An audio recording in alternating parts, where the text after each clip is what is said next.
Hi, and welcome to the DJVonFire podcast.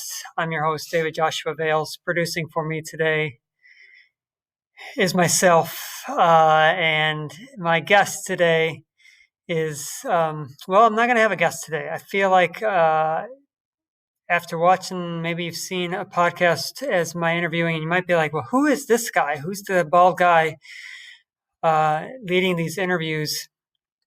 And maybe you want to get to know a little bit. I've talked about what I've done the past year and the things I've done. And every week I give quotes and I talk about quotes with my guests. And you might be like, where is he getting these quotes? Or Joe DiCenzo was one of my interviews.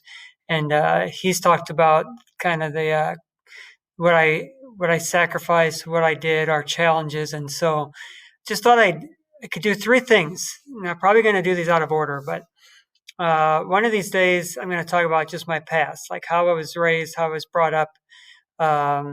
Just so you know, I started church when I was 4 years old, although my parents weren't church people originally themselves. It was something that their come to Jesus moment, and then they started bringing their young family to church. And so, you know, seeing them navigate obviously is something that would have influenced me as well. So, talking about all my past, everything I went through, all the challenges, tribulations, all my education, that's one thing I could talk about, and maybe I would make that podcast at some point.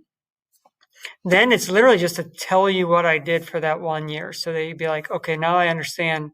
In your interviews, when you guys are talking about things and you start to highlight meditation and prayer and exercise and challenges and quotes and those types of things, you'll have some idea what we are talking about.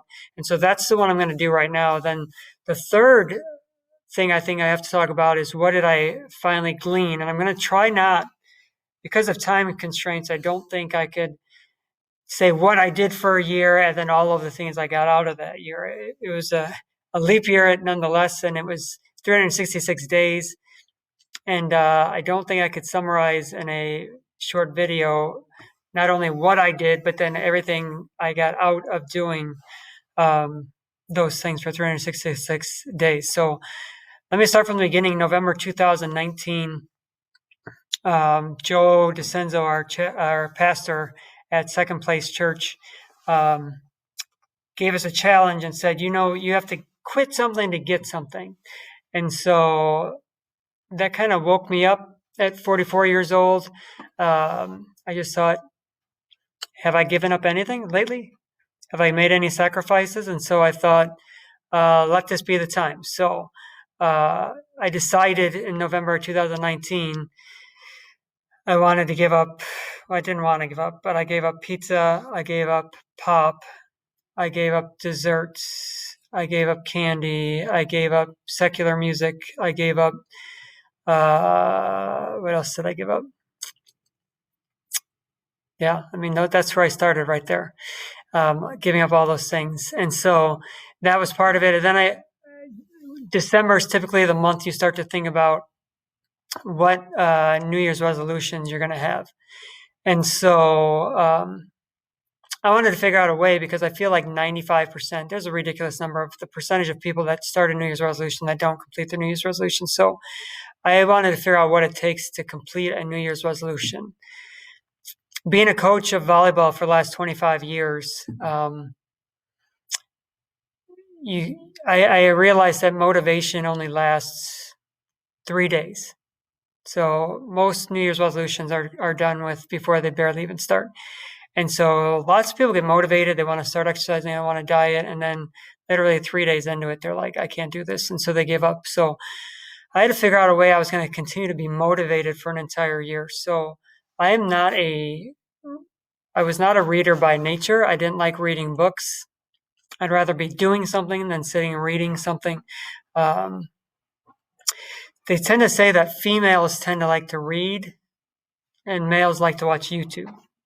So I didn't make this up. I'm just saying this is what I've heard. So what I did was I ended up going to YouTube. I didn't do this because of what I've heard, but I just myself, I liked going to YouTube and watching videos. So I literally Googled or YouTube searched, motivational videos, and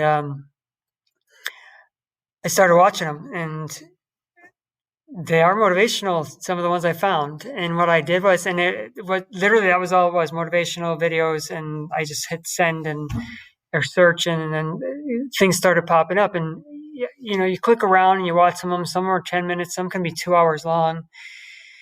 Just talking to you, positive talk, uplifting, talking about exercise and working hard and motivated and those types of things. And after I watched one, I watched another one. And I did this in November and December. I never started to do any exercising. I just was doing, my normal day is go to work, then head home and, obviously be a father, be a husband, but be a teacher. But I wasn't in the midst of any coaching. And so my day didn't really include exercise at this point. And so I listen to it whenever I can. When I got to work or right after work is normally when I would play the videos, and I just stay motivated. But what happened while I started to watch those videos is names of people started to appear. And so people like TD Jakes is someone they like to push, and Les Brown, and Eric Thomas, and David Goggins, a U.S. Navy SEAL. And so what I would do is, once I started to see some of the same names in all these motivational videos, is then I would YouTube that person, and then I would get a list of all their videos that they have on YouTube, and I try to get to know them a little bit more. And so that would continue to keep me motivated. And that lasted through the end of November, beginning of December. Actually, I really never stopped doing that. It transferred over to certain people. And then I noticed some people I found who interviewed these people, and they became a regular. There's a guy named Ed Milet.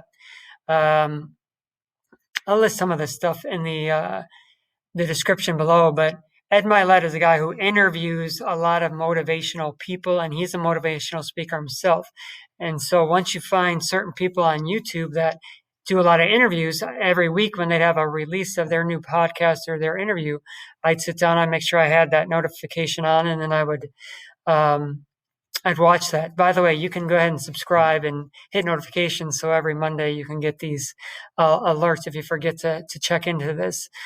But that's what started me off, is just kind of watching and trying to keep my motivation high.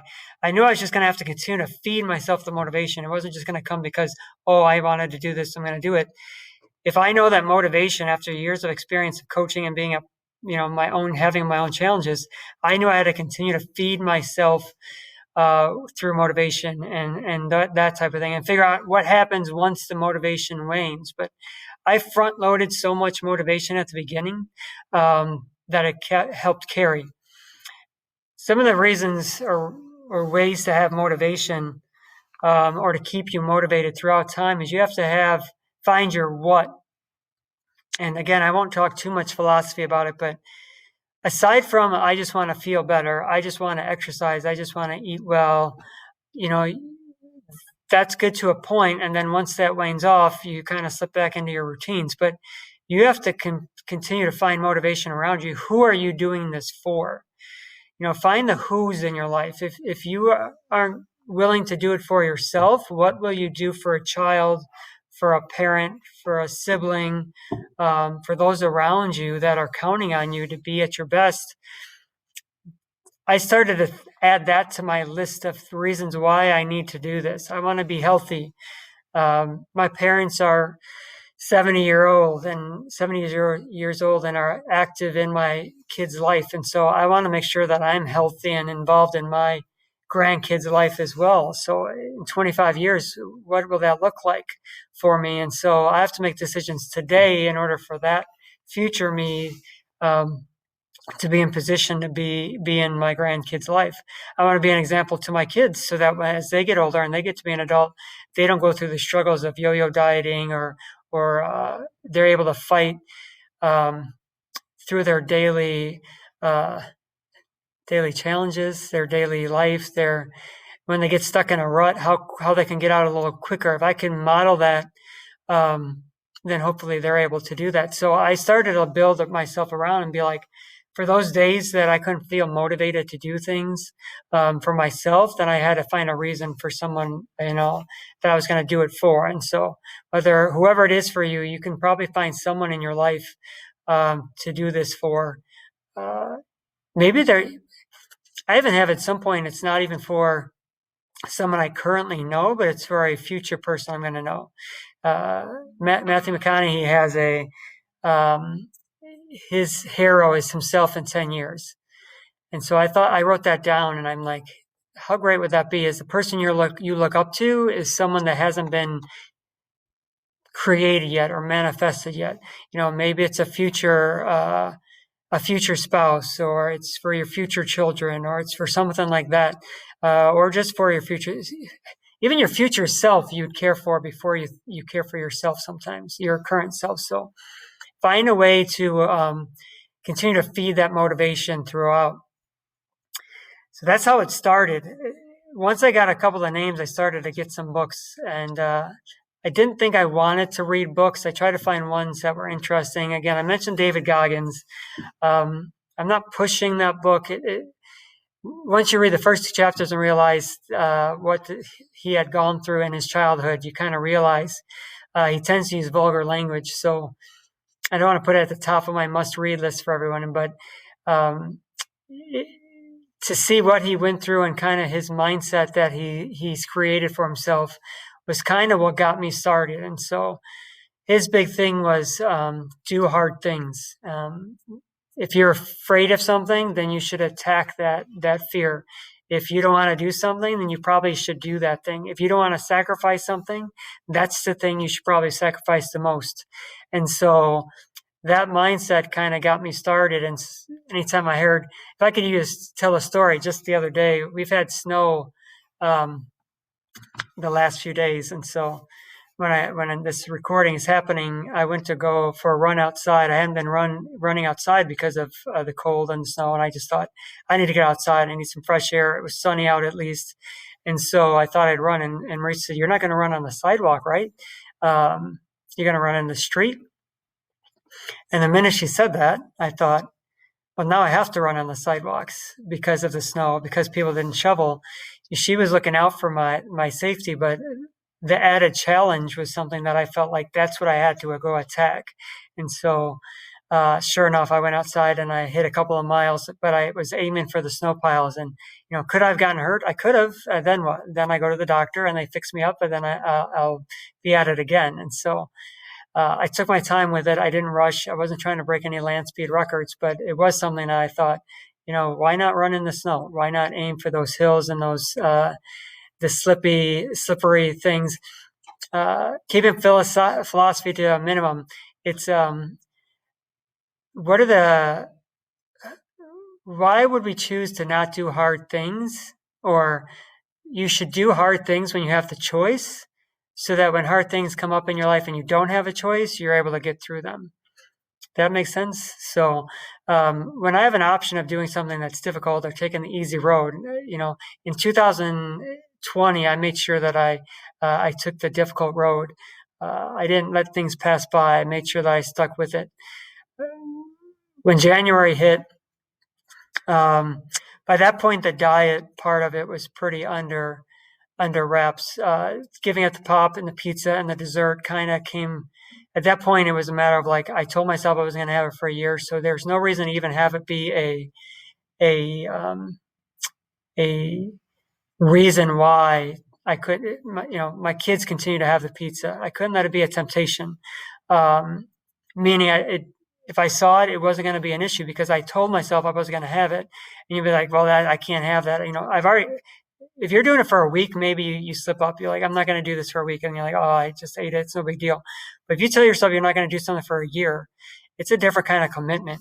So when I said I was going to have pizza, I was going to have pop, I was the one that was cooking the pizza, cutting it up, and then handing it to my child. When I had sauce on my finger, I went over and washed it off. I didn't even lick the sauce off my hand. I was that dedicated to the no pizza, no pop, no dessert aspect of things.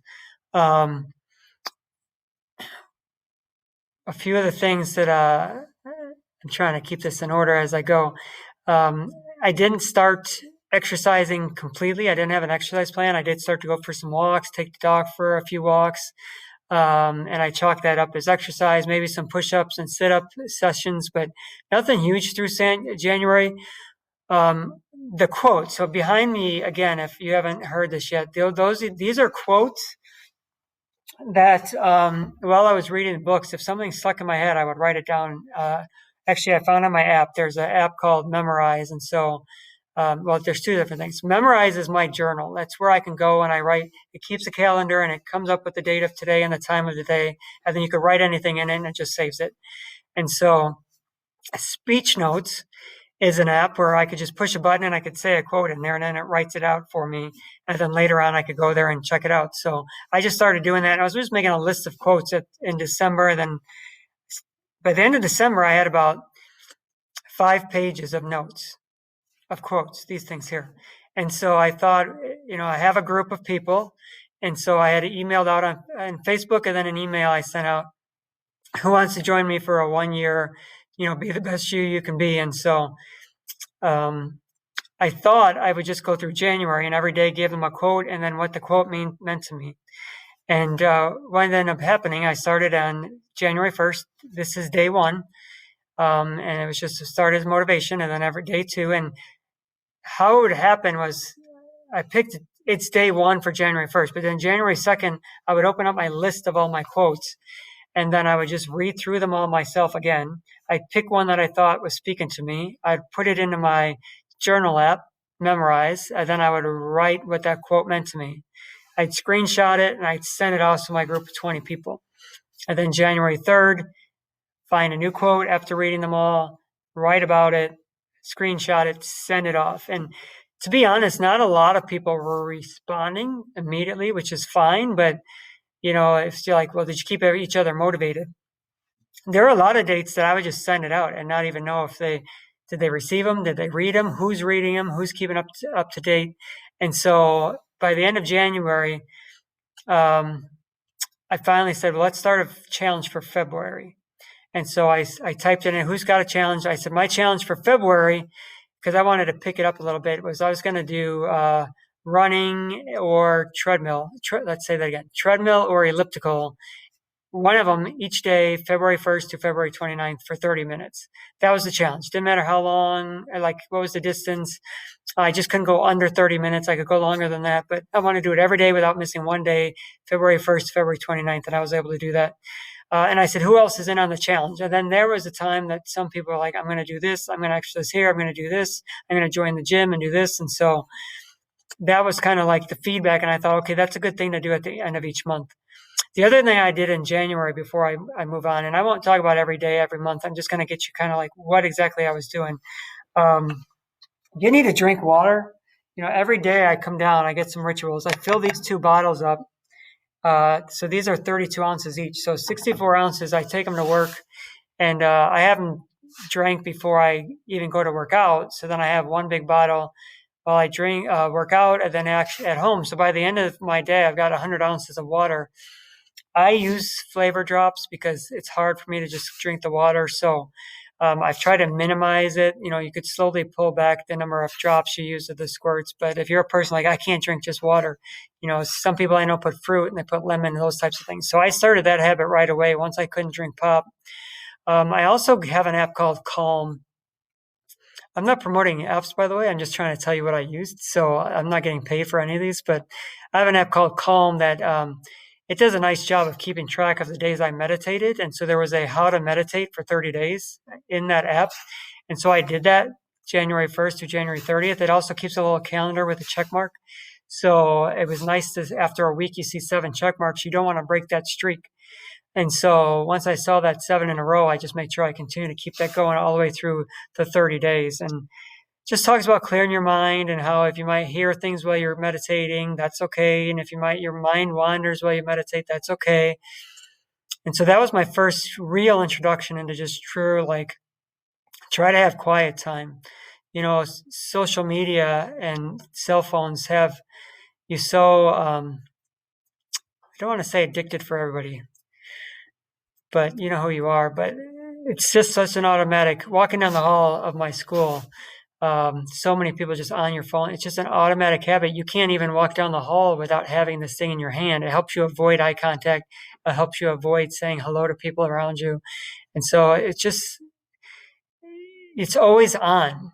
And I was going to keep my philosophy down, but having meditation is kind of like set time to be by ourselves without any distractions and to be in our own mind and to think about our problems, but then to start to solve some of our problems. And so that was important to me. I didn't keep it going in the same aspect throughout the year, but I did make sure that once I told myself I was going to do it for the entire month of January, I did it. So February was a new challenge, and it was going to be a physical challenge of treadmill 30 minutes a day. It doesn't mean that I didn't continue to meditate. It took a different form. I still use the app here and there, but then it was a matter of like trying to do some breathing exercises and that type of thing. One of the things I set up pretty early in the end of January and early February is I was going to go into this year, and this is what it started to develop into. I wanted to be strong mentally, physically, emotionally, and spiritually. And so my day, at the end of the day, when I had like wind down time, which that's a great time to do some meditation or stretching or whatever, is could I go look back and say I strengthened those 4 areas? And I didn't beat myself up if I didn't strengthen all 4, as long as there was something that I strengthened. Okay, I didn't do my daily devotion like I wanted to, but I did do my 30 minutes on my treadmill. I didn't, what else could I say? Maybe I had a goal of trying to meditate during the day when I didn't, but I did read, 2 chapters of the Bible. Mentally, I didn't read the book I wanted to, but I did. So I started to say, did I hit all 4? And if not, it's okay if I did at least, 1 or 2 or 3 of those things. So that started to be my focus. Now you're like, well, how do you strengthen those 4? Well, physically, obviously, is exercise and eating right. Mentally, to me, was reading books and watching YouTube. The amount of things you could figure out on YouTube, if you want to learn how to play guitar, go to YouTube and click on how to play guitar. If you want to fix something, click on how do you fix whatever it is you want to fix. And so to me, education was key for that aspect of it. So someone said, do you like reading books? Initially I didn't like reading books. So then, well, why do I read? Because I don't like it. That's why I do it. Because I want to do hard things. I want to challenge myself to do things that I don't like to do all the time. Later on in the year, I got home from a run, and my mother-in-law was talking to Marisa and said, I had just run a 5K just for, not for a race, but just for fun. And she said, well, for fun, for my exercise. And she goes, do you like running? I go, no. And she goes, why do you do it? I go, because I just got through saying I don't like it. So that's why I do it. So choosing to do things you don't want to do starts to build up a mindset in you that you're going to attack those things. So if there's something you're like, I'm not good at it, that's the thing you should try to learn how to do. That's my side note of philosophy for that. As February went on and I continued to work on things physically, mentally, emotionally is an interesting one. How do you work on emotions? We talked about that a little bit, about sacrificing things, giving things up. And so every day was an emotional roller coaster as you're giving things up and trying to do hard things. And so emotional kind of was like at the whim of the other 3. And then spiritually, obviously, is reading your Bible and praying. And one of the things, if you saw Joe's son, Jeremiah DeCenzo's podcast, his part 1, he said, actually, I think he says it in part 2. He said that what he found out as he was working on himself mentally, physically, emotionally, and spiritually was that the spiritual encompasses everything. So if you're doing it right and you're a spiritual being and a spiritual person, that's going to come into how, while you're eating and while you're exercising and while you're thinking about emotions and the books you're reading and even the books that aren't necessarily spiritual in nature. If you're in the right place or as you're working on yourself, you will have your own ideas and belief system infiltrate that book that you're reading. So I thought that was a great point by him. He was along for the ride last year, and so that was what I thought was important.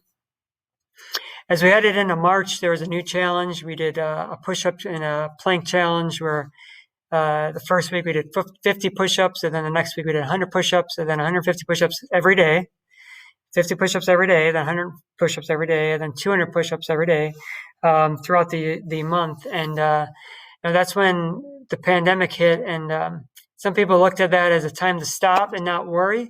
Or let me say that again: stop and to not continue to push themselves. And then others of us thought this is a great time to have time to kind of work on ourselves. And that's what, I counted that part of it as a blessing as the year progressed, that I had more time to focus on what I wanted to improve on.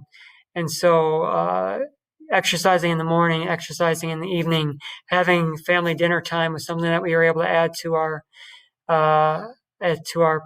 plate, if I could use a silly pun. But those are things that I appreciated as we went on. April had a new challenge. May had a new challenge. I started to sign up for 5Ks and 8Ks and half marathons throughout those months to challenge myself physically. And I knew that if I had that on the horizon, I had to make sure I worked towards it. So that's how I continue to keep motivation physically.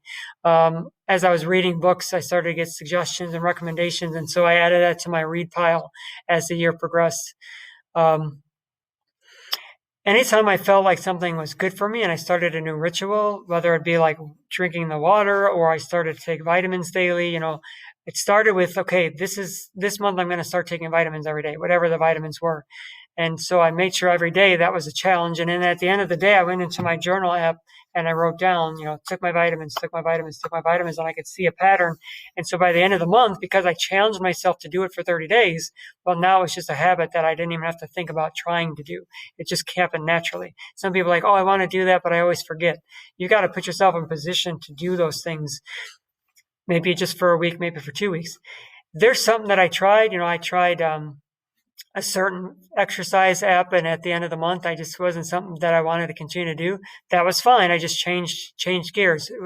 One of the things we learned to do is we learned to pivot. If you run into a problem, you just pivot the direction you're headed and you can go a different direction. It doesn't mean that what you did was wrong. It just means you learn from it. Now you're going a different way.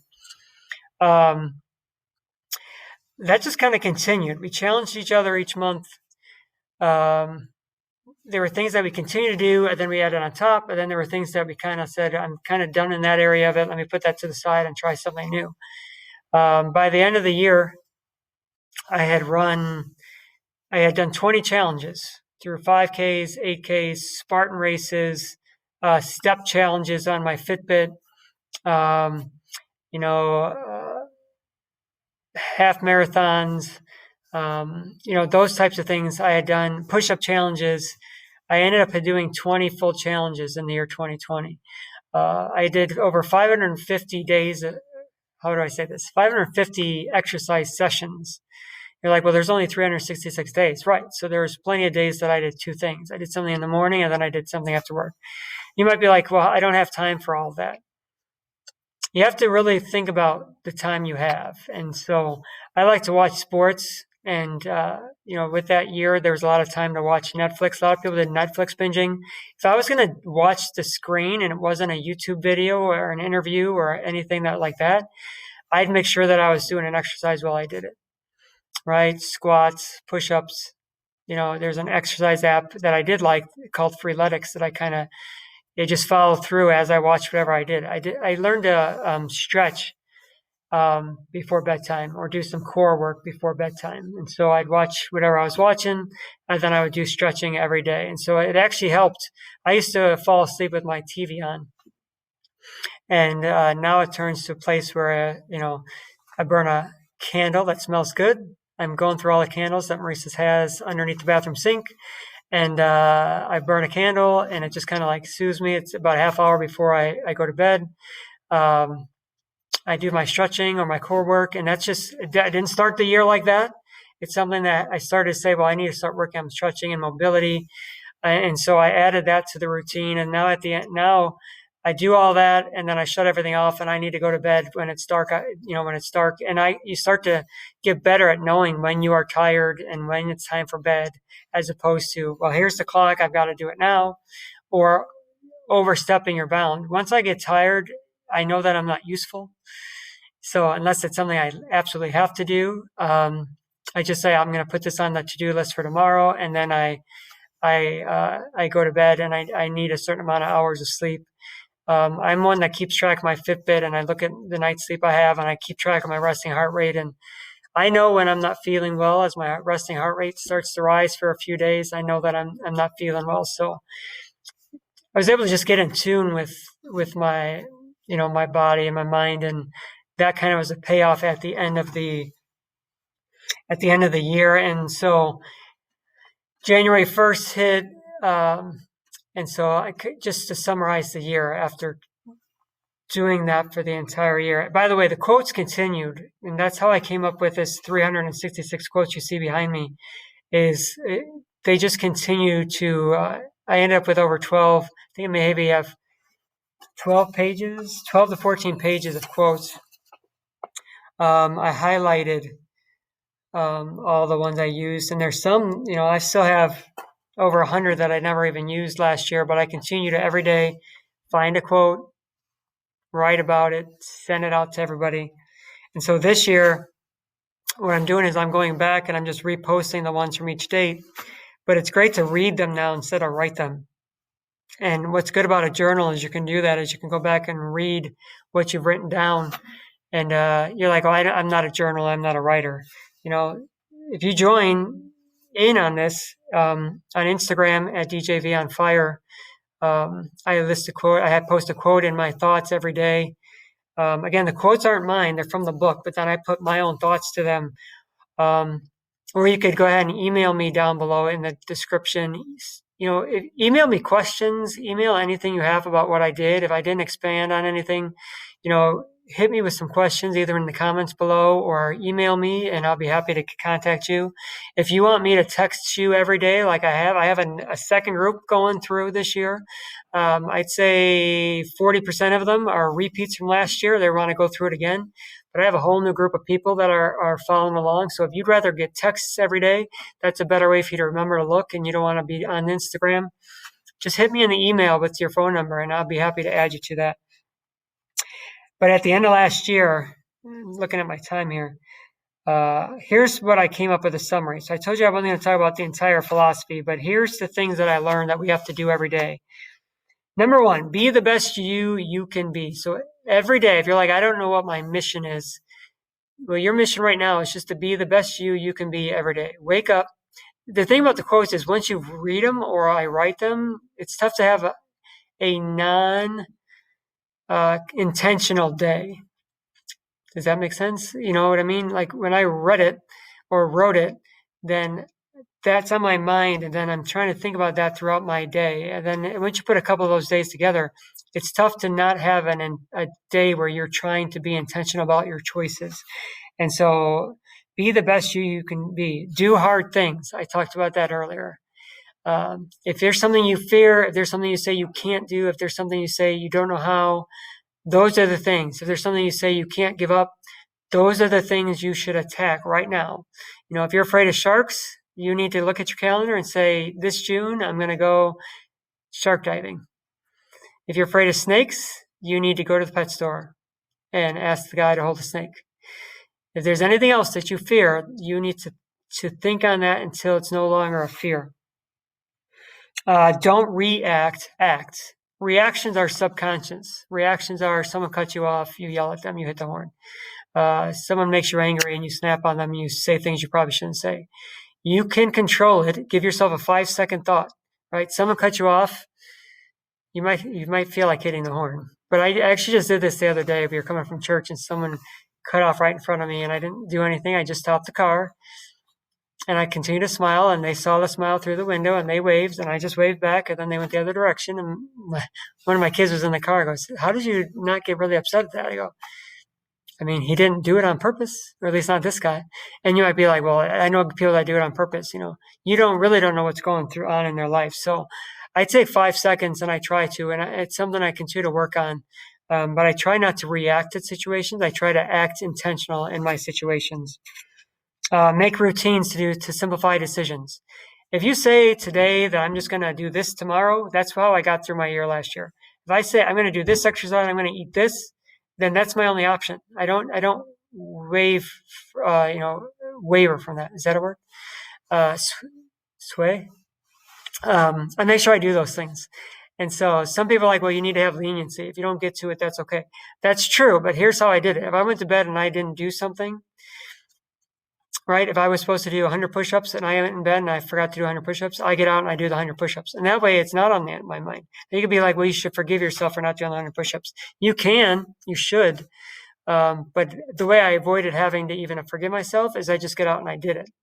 How do I not worry about what I ate? Well, even on this thing, you heard the things I gave up. Well, Taco Tuesday's coming up. I'm telling myself I'm going to have tacos. And then on Taco Tuesday, I had tacos. And then there's nothing to forgive. Well, you strayed from your diet. Well, my diet was just to be the best me I can be. And my diet included tacos. Because for some of us, our mental health is just as important, which they should be for everybody. But, Taco Tuesday is good for some people. So just be intentional, right? You're going to have vitamins, have them right next to your toothbrush. You finish brushing your teeth, you take your vitamins, good, done. So have a routine for simple decisions. Balance chaos and order. Now, it doesn't say avoid chaos. It says balance chaos and order. Order is the stuff you know and you can control. So everybody in your life, you have that, right? And then chaos is the things that are a little bit out of control. And people that are way out in the chaos part of their life, and people that spend way too much time in control. And so the best you is going to be able to have 1 foot in chaos and 1 foot in order. Do something for God every day, right? Not just pray to him, but do something for him, right? Love on his people every single day. Do something for a neighbor. Do something for a friend for no reason. I went through the Dunkin' Donuts drive-thru the other day and I bought a hot chocolate. Then I know the lady across the hall here, she likes hot chocolate, so I just brought it to her. She goes, "What's this for?" I go, "I just went there Dunkin'. I thought you might like it." And then I walked out. Just do those little things. Cost me, I don't even know, $1.50 maybe. It wasn't a big deal. It's that far as that. But I know that it's when people do that for me that I think it's special. So I just try to do that. Just one little thing a day is where you start. And then don't negotiate with yourself. Again, if you say you're going to do it, just do it, right? If you want to change gears the next day, that's fine. But if I said I was going to do it, I'm going to do it for that day. And then I'll change if I want to for the next day. Always remember the ripple effect. So the ripple effect is you may think that your decisions are only hurting yourself. And then you reason away that that's okay with you. Right? You say, well, I let myself down again. Oh, that's okay. I could live. Some of you say you can't live with yourself, but then you end up having to live with yourself. So the ripple effect is knowing that decisions you make not only affect you, but they affect your kids, your spouse, your parents, your aunt, your uncle, your nephew, your nieces, your coworkers, people who live in your building, the people that you drive around, the people at your church, the people at your extracurriculars, whatever you do. All of those people are affected by your simple decisions. They see what you're eating, they see what you're doing, they see your habits. And so it is influencing people that you may not even think about. They see it and it goes into their brain attached to you. So I use that sometimes and be like, I want to make sure I'm leaving a good impression. And so that helps me make decisions a lot. So it's the ripple effect. Let me get into my quotes here for February. Joe told me not to use dates, but I used a lot of dates here in this one. So as I wrap up, here are the dates that I usually have with my guests. We usually banter back and forth about the quotes. So here's the quotes for February. And February, our month, I told you I just want to be on the treadmill or the elliptical. But as I close here, I wanted to, these are the quotes that I did, and it was about other people, meaning every quote basically had to do either with thinking about other people or not letting what other people think about me affect me. So let's see what this first week goes. The way you get meaning in life is to devote yourself to loving others, devote yourself to your community, and to devote yourself to creating something that gives you purpose and meaning. The way you get meaning in life. So you may not have some grand goal down the road, or you feel like, how are you going to get there? It's daily, devoting yourself to loving others, to your community, and to creating something that gives you purpose and meaning. Next, there's someone that always has it worse off than you.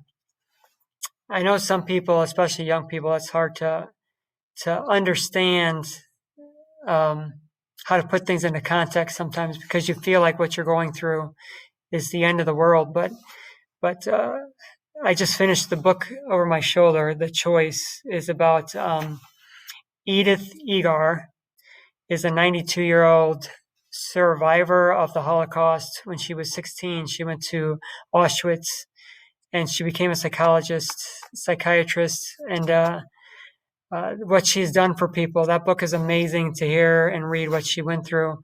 And it really puts my life and what I go through into context with what I consider struggles. And so if you can read that and start to consider doesn't minimize what you go through, but it helps you understand some of the other things that people go through. So strive not to be a success, but to be a value, right?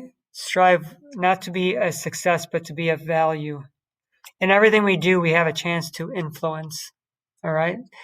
So you see, I just got through reading those things that I said stuck with me and that we should do every day.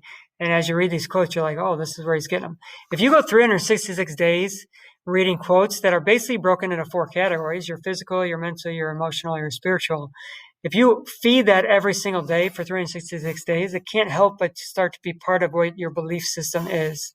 And so that's what happened. The world isn't going to stop for you. Here's that one. No woe is me, but you don't understand. It's not fair. I'll be honest. Blinders work wonders. Put your little blinders on, block out the outside world, and get to work.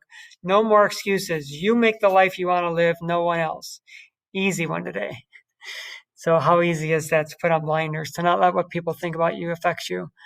It was a great learning experience to realize that when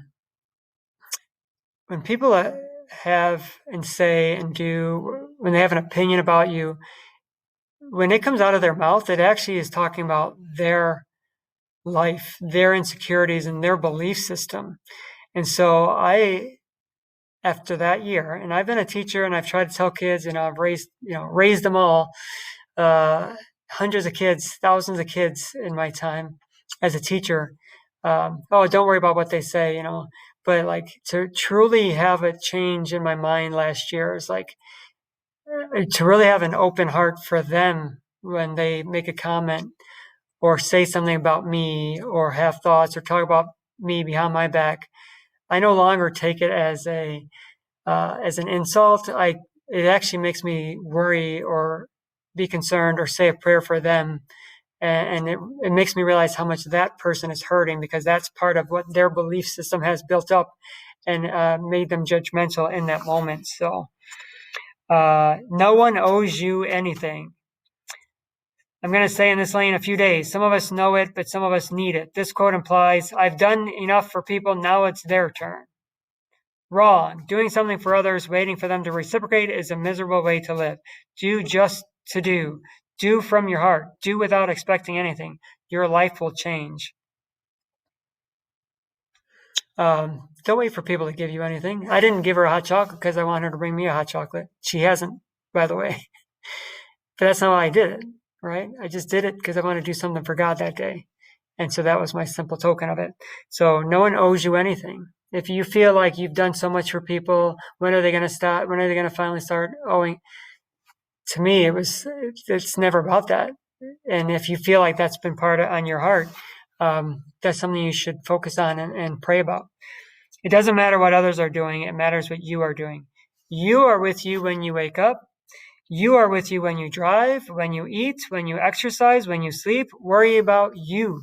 Accomplish something for you today. Make good choices for you today. Don't worry about others. So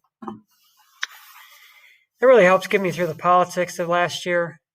I don't know how people find time to harass or to get on social media and spout off so many of their belief systems. I'm not saying that we don't have a duty, but when you really break down the hours in the day, and if you're trying to improve yourself, I just don't know how I can get on there and worry about other people's opinions or their beliefs or those types of things. There's so much that we don't know about ourselves. And so it's our job as you're driving and as you have time to yourself and as you're eating and as you're cooking dinner and as you're brushing your teeth, you are with you all of the time. Start to use that time to improve yourself and to set up a system to succeed. If you have questions, please reach out. Reach out to me on Instagram. Email me directly if you have questions. If you want into this, if you want to ask more questions, if something I said kind of reverberates with you in the comments, go ahead and shout out a little bit. Let me know what you thought was a good thing or what you think, you may not even agree with. Going through a year like that really just helped strengthen my belief system. And some things I had to cut loose, and some things I was able to realize how strong they are with me and strengthen those areas. So if you're interested, I'd love to start talking with you. And make sure you watch all the podcasts. We've had some great ones in the past. We have a few good ones already recorded and on the docket for the future. So make sure you continue to subscribe, hit notifications, and that way we can stay in touch. The Jim Quick quote that I do at the end of each podcast, or at least I try. One life, just one. Why are we not running like we are on fire towards our wildest dreams? I mean, that one gets me every time, which is why my name is DJVonFire. Have a good one.